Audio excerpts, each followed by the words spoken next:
Hello, hello. Welcome to Center Pages. I need a little reading, a little book therapy.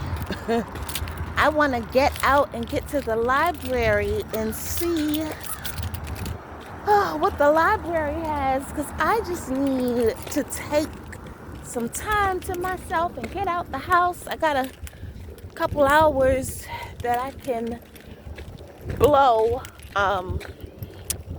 before I have to go and pick up my son from school. So I think that I'm gonna try to make a day of it.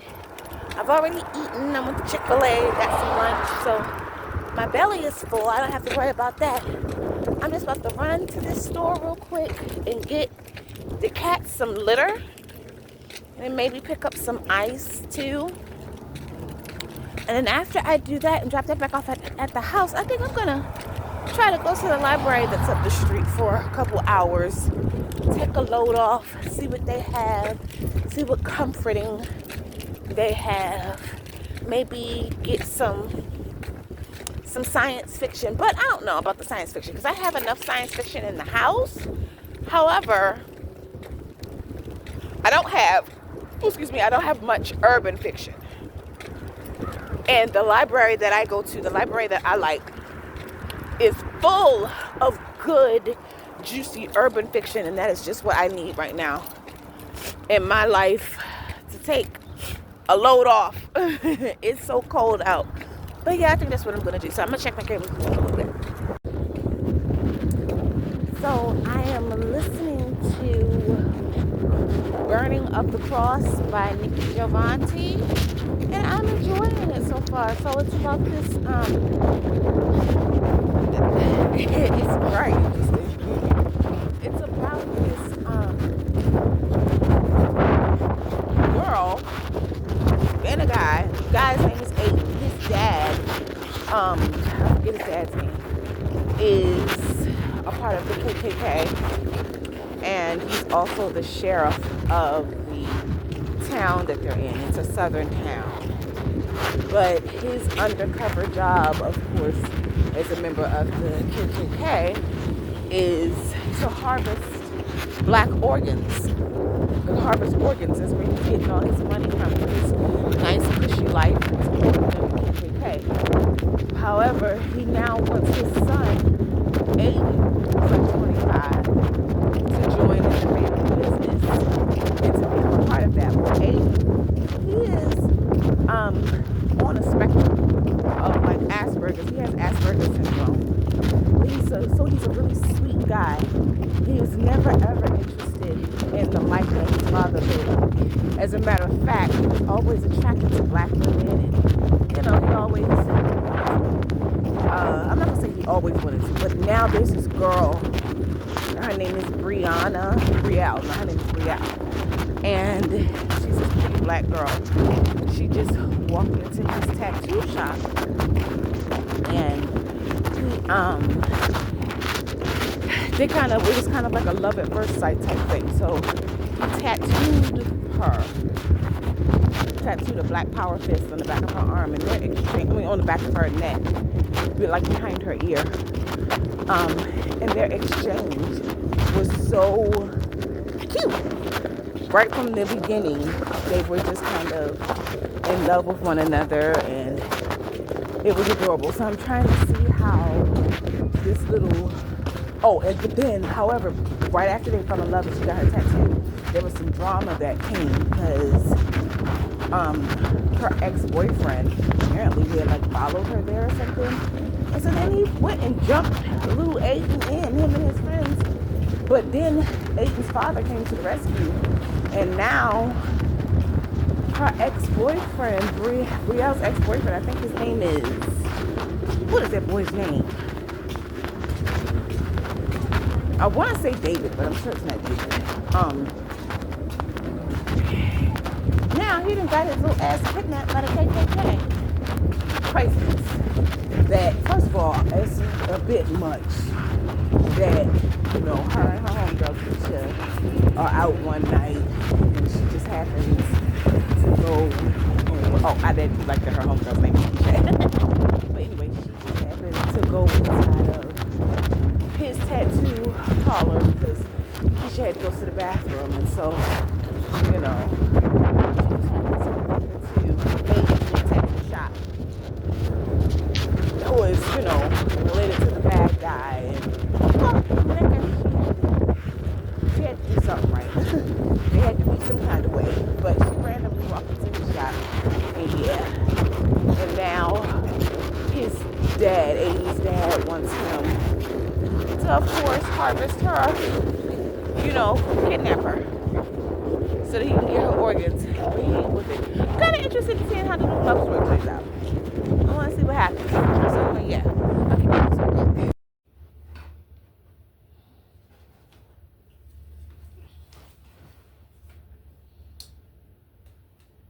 Hello, welcome to Scented Pages.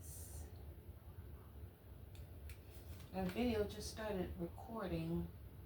I wasn't quite ready yet, but then I said, well, I might as well just go ahead on and get this show on the road. I just want to talk about some books. I was trying to find a background, but my Fire is taking forever uploading. Or, I guess not uploading, starting. I don't know what in the world is going on with it, but yeah.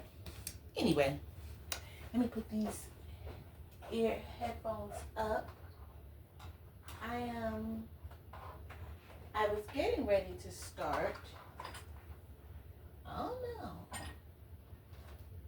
I was getting ready to start, but I wasn't quite ready to start.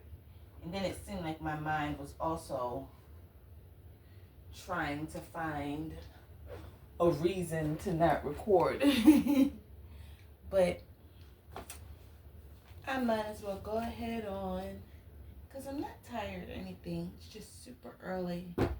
I should say I'm not sleepy. It's just super early.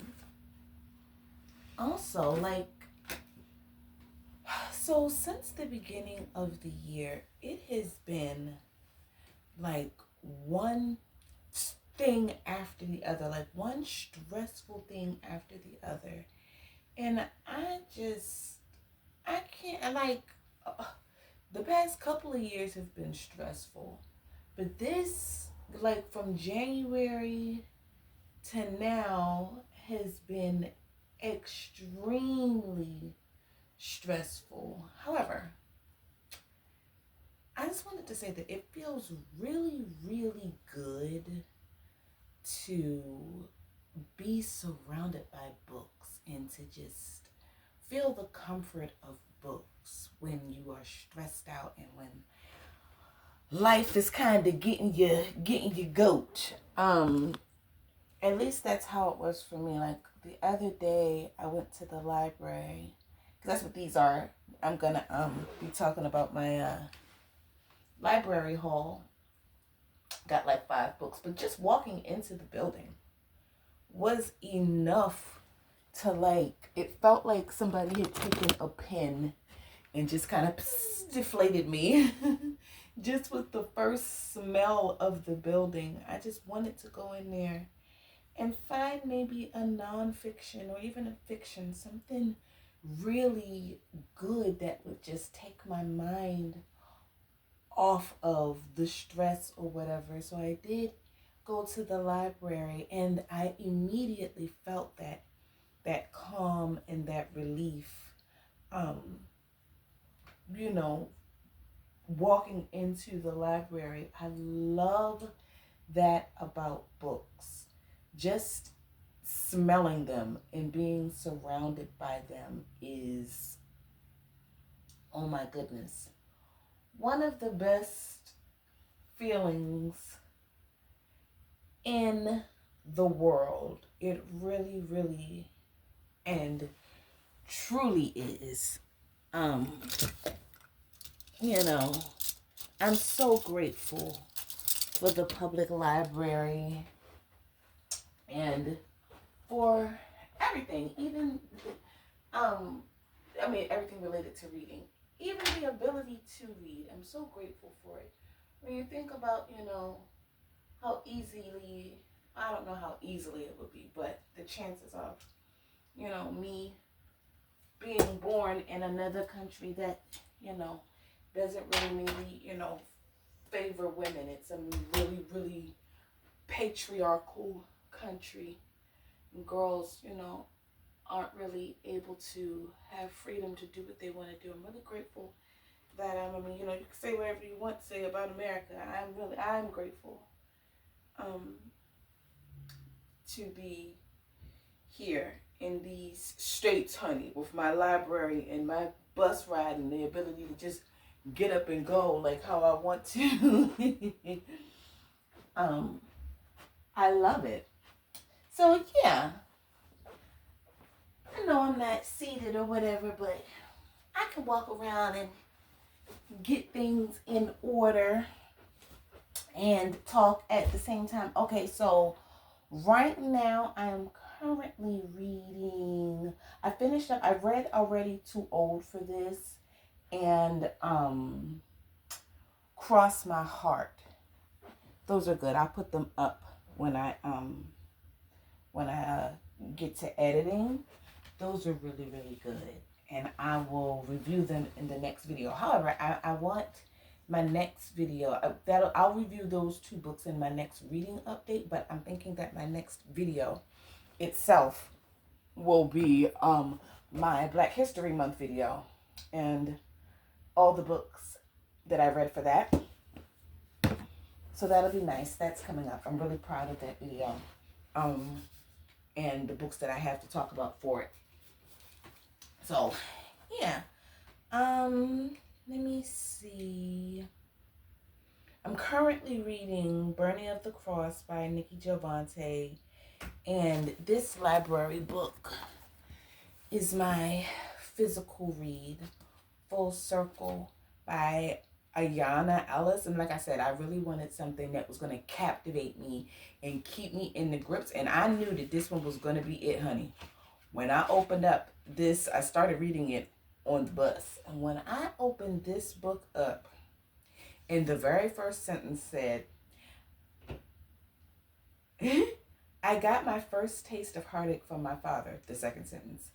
It may sound crazy, but I remember being shot from my father's testicles into my mother's womb. I said, hot dog. That's what I'm talking about. That's what I'm here for. This is what I need. Something like this. I don't know what it's about. I think it's about love or a love triangle or something like that. I have no idea what in the world it's about. But I'm here for the distraction, and I'm here for all of the urban fiction and everything that it brings to it. To me, to my life. It's about to give me all the life. I know that it is.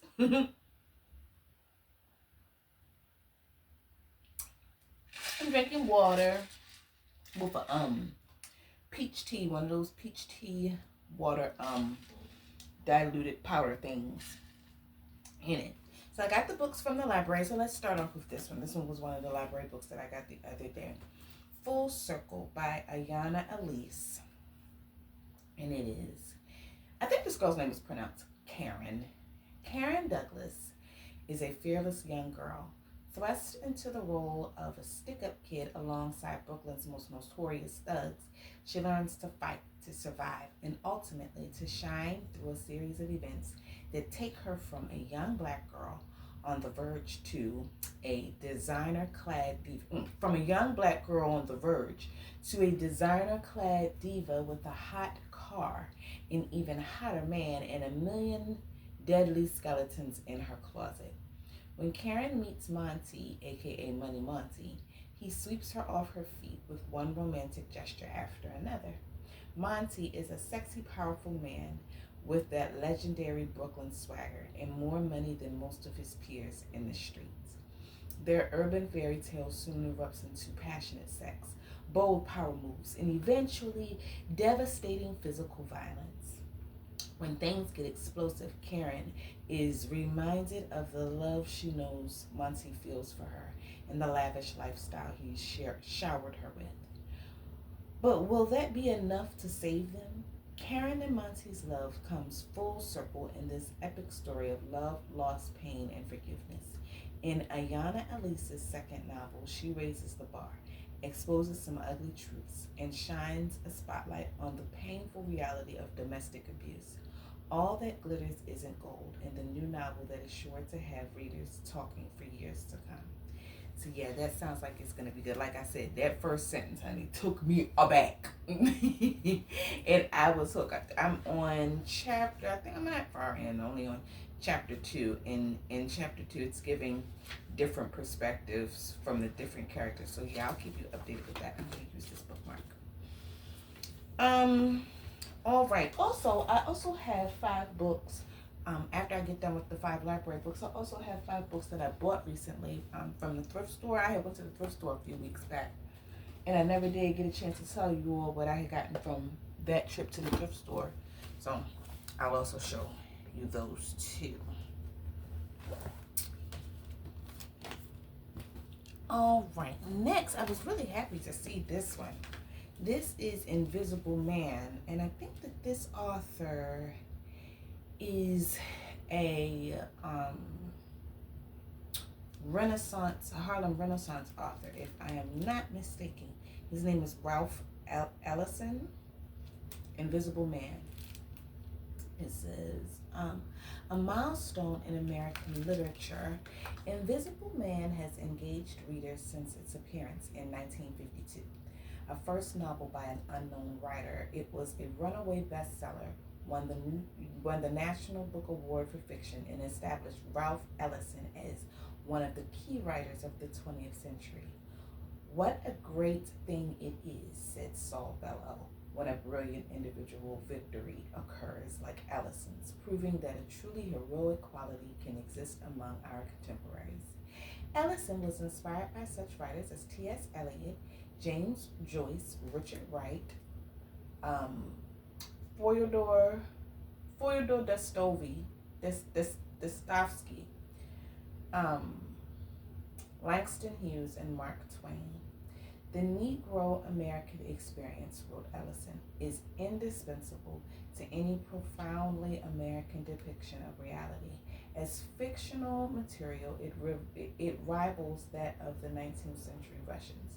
This modern library edition of Ellison's seminal novel features an introduction by the author as well as a preface by Charles Johnson, author of the National Book Award-winning Middle Past Junkie. So that was not the synopsis. I just kept going. When I started it, I don't see the synopsis in here. That's odd. This is about the author, but I have heard of this book and read about it on the internet. And so when I saw it, I think I must have read about it on like thrift books or something, that when it caught my eye at the library, I grabbed it because I knew that it was a classic and I knew that it was good. I just didn't know what it was about. So I grabbed it and I said, well, it's a thick one. And I like a nice thick challenge project, I should say. So I grabbed it. I guess I'll keep you posted with how I'm liking it. I hope I like it as much as I liked Black Boy by Richard Wright. Next, I have this one is gonna be really good. Liberty by Caitlin Greenidge.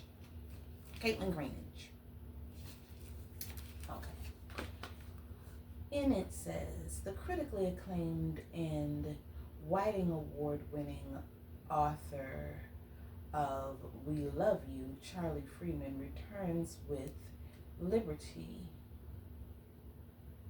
an unforgettable story about one young Black girl's attempt to find a place where she can be fully and only herself.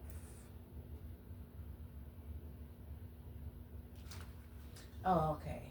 The book is called she's the author of, let me start over again. It says, the critically acclaimed and Whiting Award-winning author of We Love You, Charlie Freeman, returns with Liberty, an unforgettable Charlie about one young Black girl's attempt to find a place where she can be fully and only herself. Coming of age as a free-born black girl in Reconstruction era Brooklyn, Liberty Sampson is all too aware that her purposeful mother, a practicing physician, has a vision for her future for their future together. Liberty is to go to medical school and practice alongside her. But Liberty, drawn more to music than science, feels stifled by her mother's choices and is hungry for something else. Is there really only one way to have an autonomous life? And she is constantly reminded that, unlike her mother, who can pass, Liberty has skin that is too dark. When a young man from Haiti proposes to Liberty and promises she will be his equal on the island, she accepts, only to discover that she is still subordinate to him and all men. As she tries to parse what freedom actually means for a black woman, Liberty struggles with where she might find it for herself and for generations to come. Inspired by the life of one of the first black female doctors in the United States and rich with historical detail, Caitlin Greenidge's new and immersive novel will resonate with readers eager to understand our present through a deep, moving, and lyrical dive into our complicated past. Beautiful. I can't wait to get into this. And look at how gorgeous that cover is. Absolutely amazing. Oh, almost dropped. With those flowers and stuff, it's so pretty. Alrighty. Next, I have The Wishing Pool and Other Stories by Tananarive Due. Okay, I'm also reading The Reformatory by her. I tried to get back into that the end of last month. I want to finish that book ASAP, just so that I can get it done and out the way with. I'm tired of looking at it and seeing it unread in my Audible library, so I'm going to definitely get around to that soon. But I have this anthology by Tananarive Due. It says, I just grabbed it. I don't think I read the inside of it at the library. This is the American Book Award winning author Tananarive Due's second collection of stories. Includes offerings of horror, science fiction, and suspense. All genres she wields masterfully. From the mysterious, magical town of Gracetown to the aftermath of a pandemic to the reaches of the far future, Due's stories all share a sense of dread and fear balanced with heart and hope. In some of these stories, the monster is racism itself. Others address the monster within. Each set against the supernatural or surreal.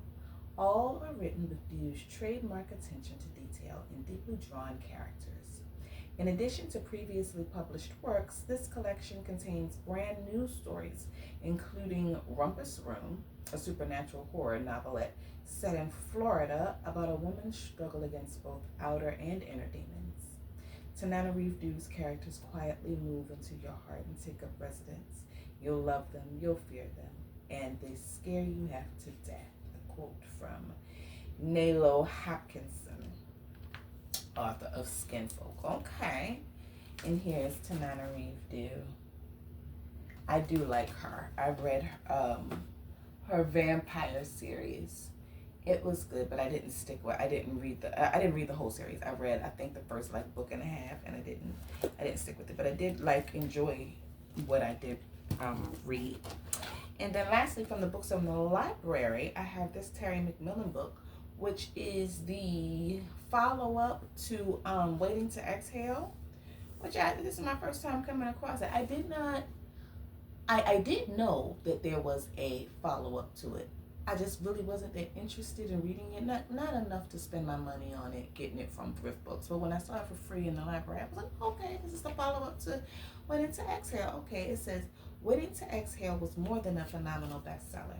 McMillan's bold and vibrant story about 4 black women struggling to find love and their place in the world touched a cultural nerve, inspired a blockbuster film, and generated a devoted audience. Now, Savannah, Gloria, Bernadette, and Robin are each at a midlife crossroads that will define their future. All four are learning to heal past hurts and reclaim their joy and their dreams. But they return to us full of spirit, sass, and faith in one another. They've exhaled. Now they're learning to breathe. Okay. Beautiful. I like Terry McMillan. I liked Waiting to Exhale. It was a good book, and I really enjoyed the movie too. All right. Next, I've got the books that I had gotten from the thrift store. It's just 5 of them. Not many. It was so funny is when I walked in the thrift store, I was holding the books. Let me see. Let me make sure that these are the ones. Yeah. I was kind of holding the books. These is all of them. I wanted to make sure that this was all of them. But I was holding the books in the pile in my hand like this. And I was walking past the front door. And this older lady comes in. And she just stops me. And she's like, oh my goodness. All those books that you got are good. And she dragged her finger up the pile of them like this. And she was like, all of them that you have are good. And she was pointing to them. And she was like, I know because I used to sell books in a bookstore, blah, blah, blah, blah. And I was like, oh, okay. She was like, that one, pointing to the client. She was like, that one was a movie and it was good. She was like, that one, The Testament by John Grisham. Both of them are by John Grisham. She said, that one should have been a movie because it was so good. She was like, The Client came out in like the 90s and I had remembered watching it. As a matter of fact, I rewatched it after I got the book. And then she said some other stuff I can't remember, but I just liked that experience with her. She was so cute. She was like, all those books you got are good. So that just confirmed to me that my purchases were about to be so juicy, baby. I've got The Client by John Grisham, The Testament by John Grisham. I've got False Memory by Dean Koontz, The Life She Wants by J.M. Hewitt, and Neverwhere by Neil Gaiman. I also have American Gods by him too. I have to get into that. The show was really good.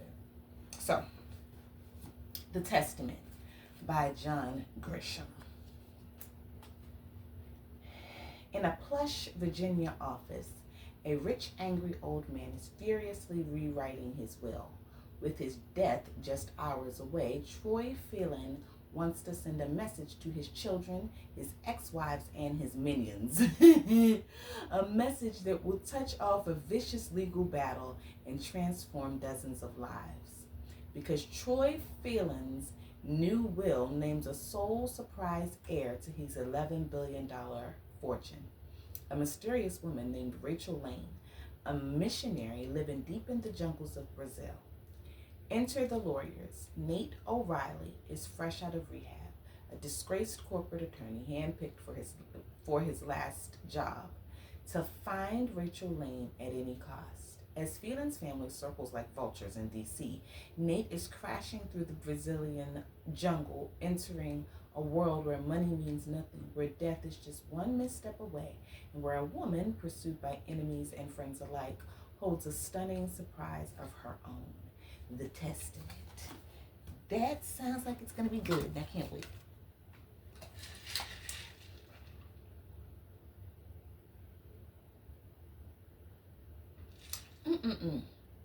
When you put the right amount of those little drink mix in there, oh my goodness. They're so good.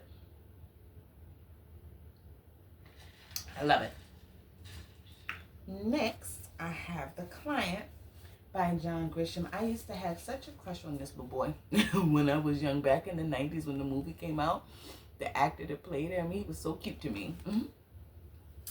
All right. Where is the synopsis for this?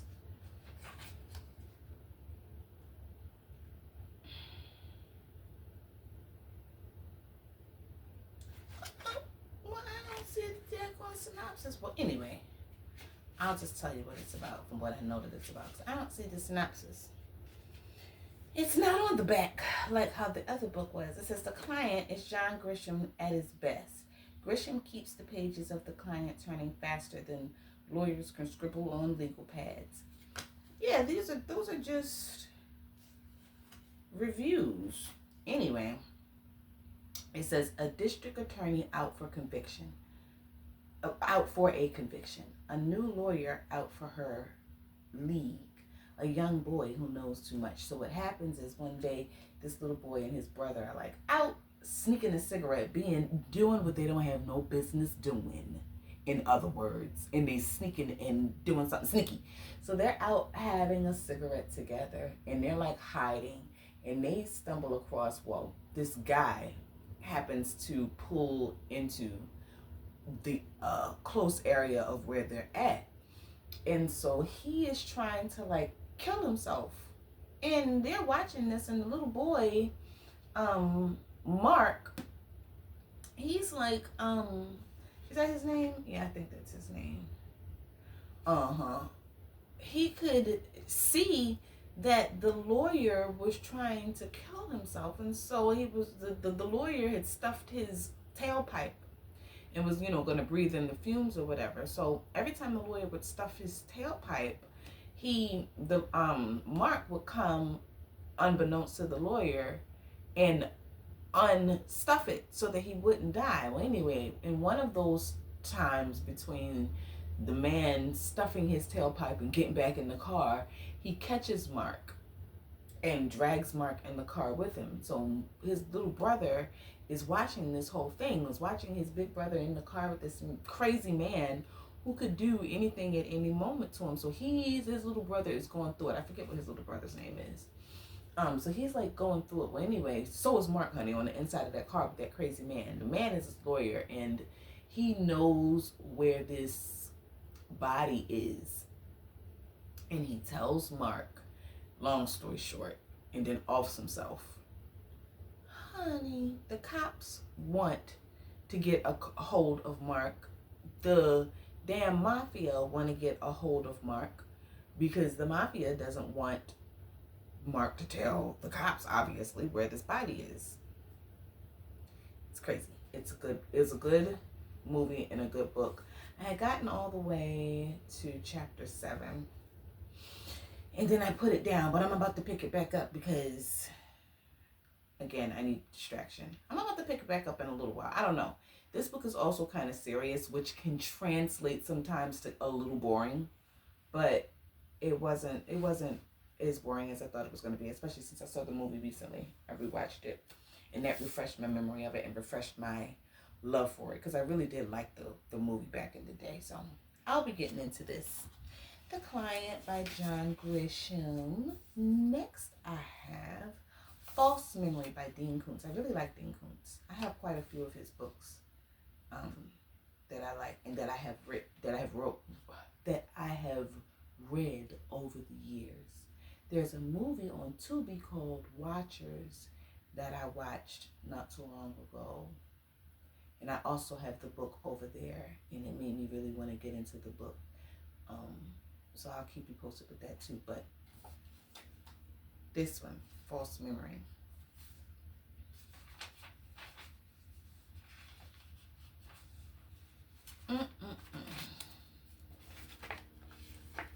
Where in the world?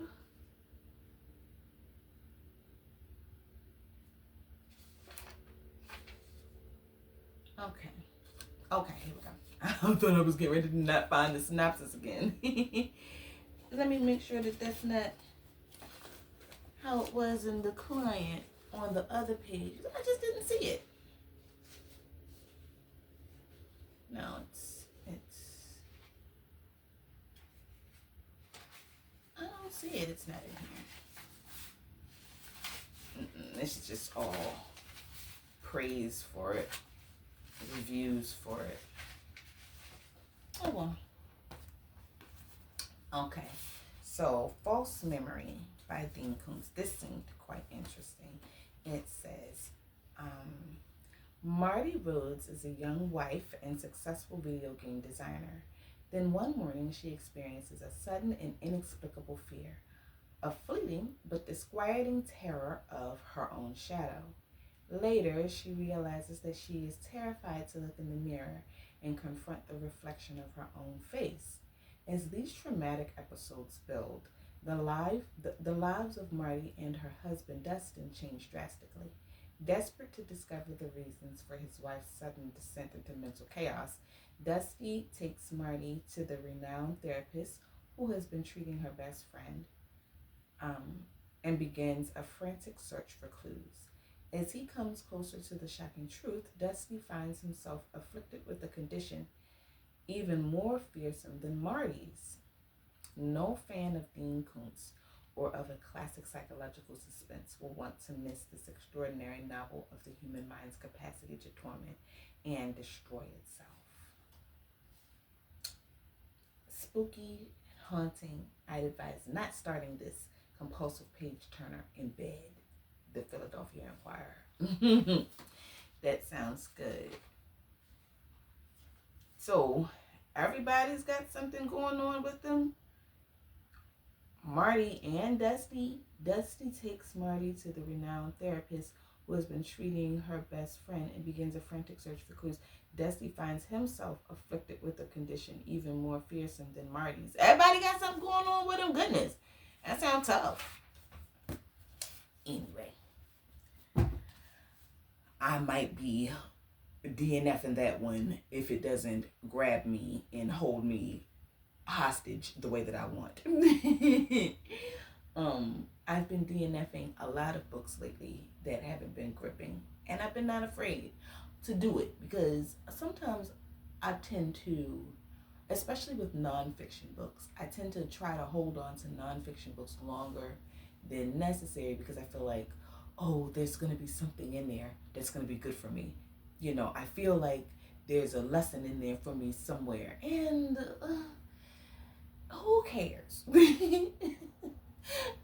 You know, if it's not, or if it's because like there's this book that I was reading recently and it just didn't align with my personal beliefs, and I DNF'd it. Ain't no point in me wasting my time. It wasn't that it was bad. It wasn't that I didn't, you know, it wasn't that it was, you know, anything like that. It wasn't that I didn't like the writing style. It was just that it didn't agree with my set of beliefs. So I DNF'd it, and that's fine. And I've gotten used to doing that this year. There's a free little library down the street from where I live, not too far, and there's one at my job. So I have two of them within reach of, you know, easy for me to get to. So I just make sure that I take the books there and sew it into someone else's life. It might, you know, help somebody else. It just wasn't my cup of tea. I never throw books away. I either always put them in a little free library or give them to the thrift store, because I always feel like, you know, like I said, even if it wasn't for me, it's not my cup of tea. It might be, you know, for somebody else. I don't like throwing away clothes and stuff. Some things just to me seem a bit ungrateful. To just throw away books and throw away clothes, to me, that's so ungrateful. I mean, people do it, and you know, you have the right to do whatever you want to do, but I personally don't like doing that. I like to try and give it to somebody else because it might benefit them in a way that it didn't benefit me. You never know. Okay. Next, I have The Life She Wants by J.M. Hewitt. It says, Paula worries that her marriage to Tommy is hanging by a thread. So she's thrilled when he suggests a cruise getaway for the two of them. He's even promised that they will finally talk about growing their family. It's Paula's dream come true until the couple meets beautiful Anna. From the moment Anna appears in their lives, things start to go wrong for Paula. At first, Paula thinks she's paranoid in suspecting that Anna is turning her perfect holiday into a perfect nightmare, but it soon becomes clear that Paula may not be the only woman fighting for Tommy's affections. Just how far will Anna go to get what she wants? And what lines will Paula cross to protect her marriage? A suspenseful psychological thriller with a fascinating twist. Can't wait. It's feeling like The Last Mrs. Parrish. It's feeling like The Housemaid. It's feeling like I'm coming to snatch your life type of story again. So we'll see how this one goes. Goodness gracious. I don't know how many times I'm going to have to read the same thing. All right. And then lastly, but certainly not least, we have Neverwhere by Neil Gaiman. And it says, Richard Mayhew is a plain man with a good heart and an ordinary life that is changed forever on a day he stops to help a girl he finds bleeding on a London sidewalk. From that moment forward, he is propelled into a world he never dreamed existed. A dark subculture flourishing in abandoned subway stations and sewer tunnels below the city. A world far stranger and more dangerous than the only one he's ever known. Okay. So I guess it's like a parallel universe type situation. I'll see. I'll see if it jives with me. I know that American Gods does, so I'll see. Look at the cover of it with the underneath the subway stations. There was another book, The Breathless, that my daughter had gotten for me. She wants me to read. I'm gonna read you the synopsis real quick because I think I'm gonna give this a try pretty soon. She's been really pressing me to read it, and I think I am gonna give it a try because it's not a bad. It sounds good. It's YA, but it sounds good. She thought of me when she grabbed it. It says, "Where's my?" Roxanne Cole's death tore the heart out of the Cole family, and for the last year, May hasn't been able to breathe. As hard as she tries, she just can't let her sister go. No one knows what really happened on the shores of the beach where Rose's body was found, but her boyfriend, Gage. Gage took off that night and hasn't been seen since. Until now, 1 year later, almost to the day from her death, when he knocks on the door of Bluegate Manor and asks where she is. Cage, I think that's his name, Cage, what a horrible name. I thought it was Gage. I thought I was saying it wrong. I was not saying it wrong. It's as stupid as my eyes are leading me to see. Cage. Oh my goodness. Cage has no memory of the last 12 months. According to him, Roe was alive only the day before. May wouldn't believe him.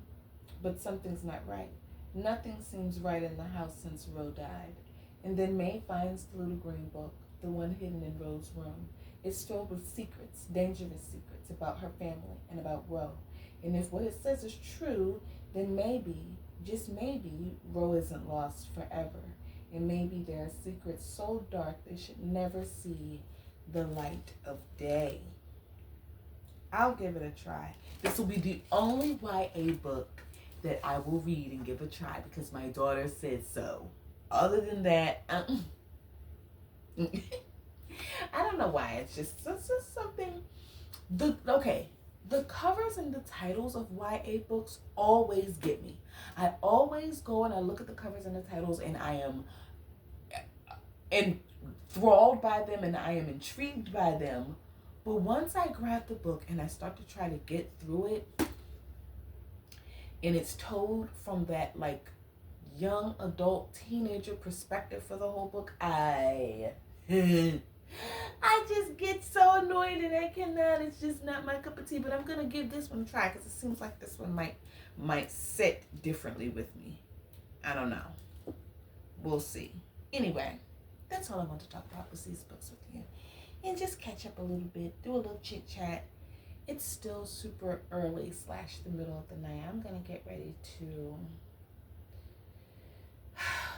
maybe take a bath and then take a nap. I will catch up with you all